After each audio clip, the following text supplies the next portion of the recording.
Le premier texte, c'est la loi portant autorisation de ratification du contrat de crédit acheteur numéro 3 entre la République de Guinée et BPI France SA relatif au financement d'un système de surveillance aérienne à l'aéroport de Conakry, signé le 1er octobre 2024. Quels sont les conseils nationaux qui sont pour, sous réserve de la prise en compte des recommandations? Veuillez lever la main. Laissez s'il vous plaît. Quels sont ceux qui sont contre? Abstention. La loi portant autorisation de ratification du contrat de crédit acheteur numéro 3 entre la République de Guinée et BPI France SA relatif au financement d'un système de surveillance aérienne à l'aéroport de Conakry, signé le 1er octobre 2024, est adopté. Aujourd'hui, alors que nous sommes convenus d'adopter,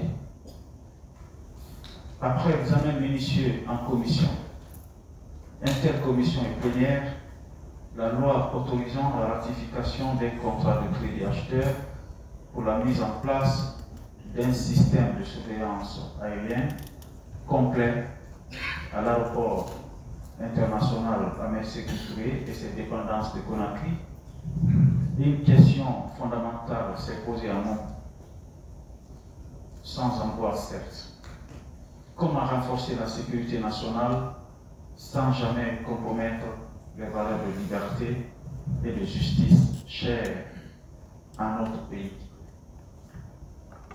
Dans un contexte de pleine refondation nationale, ce projet nécessaire appelle à une vigilance impérative de la représentation nationale. Il ne fait aucun doute que la modernisation du système de surveillance et de gestion de notre espace aérien est un impératif stratégique. Les menaces sont réelles, voire multiformes. Trafic illicite, terrorisme, intrusion illégale dans notre espace aérien. Pour ne citer que cela. Nous devons y répondre avec détermination et responsabilité. La Guinée ne peut rester en marge des normes établies par notamment l'Organisation de l'aviation civile internationale, l'OACI, la Convention africaine de l'aviation civile, CAFAC, et les conventions pertinentes de la CEDEAO et des Nations Unies. Un dispositif de surveillance efficace et responsable permettra de garantir l'intégrité de notre espace aérien et assurer la sûreté des vols qui reposent sur un contrôle renforcé des flux aériens, sur la prévention des risques et la lutte contre les menaces internationales. Des mesures indispensables pour accroître l'attractivité de notre aéroport, facteur clé de notre développement économique, la capacité à détecter et à neutraliser les menaces de tous ordres, tout en assurant la continuité des services aéroportuaires de qualité, est essentielle afin de préserver la vitalité de notre économie. Toutefois, un investissement de cette ampleur pourrait soulever des préoccupations légitimes en matière de confidentialité des données, de cybersécurité, de souveraineté technologique, entre autres. Nous devons donc accomplir ce projet avec lucidité et rigueur, car toute avancée technologique porte en elle le risque de débordement. L'installation de ce système de surveillance doit s'accompagner d'une politique stricte de contrôle des accès pour que ces données restent sous l'autorité exclusive de l'État guinéen dans le respect des différentes conventions de notre pays est parti. Il est donc impératif d'inclure une clause de non-contre-espionnage dans l'accord de partenariat ainsi qu'un comité national de supervision afin de s'assurer que les technologies et infrastructures mises en place ne soient détournées à des fins d'ingénierie étrangère. En effet, accord de partenariat, il doit garantir notre indépendance technologique en imposant une obligation de transfert de compétences et de formation continue des équipes locales. La réussite d'un tel projet requiert la mise en place d'un comité interinstitutionnel qui permettra d'assurer une supervision permanente et une adaptation dynamique aux nouveaux enjeux sécuritaires. Notre rôle en tant qu'organe législatif dans ce contexte de refondation est d'être un rempart contre les abus et les restrictions des libertés non conventionnelles. Honorables conseillers nationaux, la sécurité ne doit jamais être un prétexte à la surveillance abusive. L'histoire nous met en garde. Dans bien de pays à travers le monde, des outils conçus pour protéger ont fini par opprimer, exposant les nations et leurs institutions à une vulnérabilité décrédibilisante. Nous devons rester vigilants à tous les niveaux. Et nous nous réjouissons déjà de la manifestation de cette vigilance au niveau du ministère de la Défense nationale et tous les services compétents en matière de défense et de sécurité de notre pays.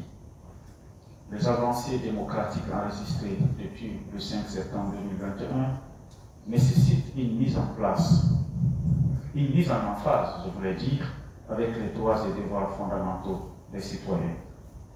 Le Parlement a le devoir de veiller, conformément à la charte de la transition, à un encadrement strict de l'usage des technologies de surveillance pour qu'elles ne soient jamais détournées à des fins personnelles.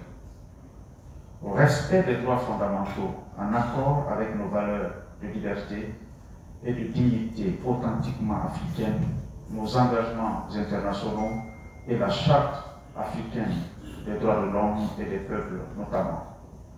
À la mise en place d'un mécanisme de contrôle indépendant garantissant que cette surveillance ne devienne pas un instrument de limitation non conventionnelle de liberté. La Guinée est un État souverain, démocratique et respectueux des droits humains. Notre action doit refléter ces principes. Honorables conseillers nationaux, avant de conclure, c'est aussi un devoir de vous féliciter pour le travail diligent, méticuleux et transparent, conformément aux valeurs fondamentales de la transition promue par le Comité national du Rassemblement pour le développement et par le Président de la République. Et surtout, le respect de notre serment de loyauté à la République. Il est primordial de sécuriser sans ruiner nos valeurs humaines et sociales et de moderniser sans trahir notre authenticité. Honorables conseillers nationaux, nous avons une responsabilité historique.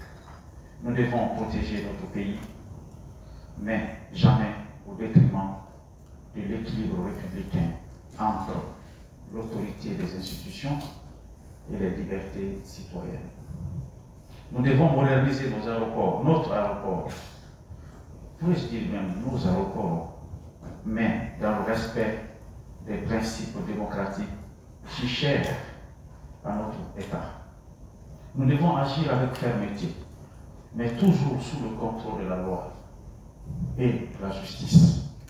C'est avec cet engagement que nous avons examiné ce projet de loi et ses implications économiques, techniques, technologiques, éthiques et sociales, sans complaisance, sans précipitation, mais avec une détermination inébranlable à préserver l'intérêt supérieur de la nation.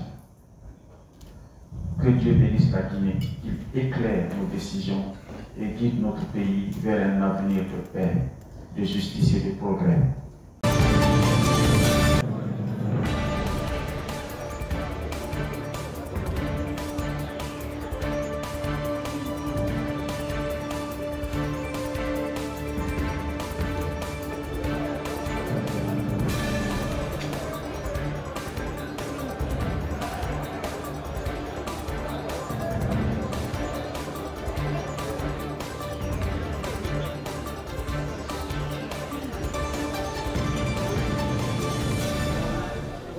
revoir, monsieur le ministre.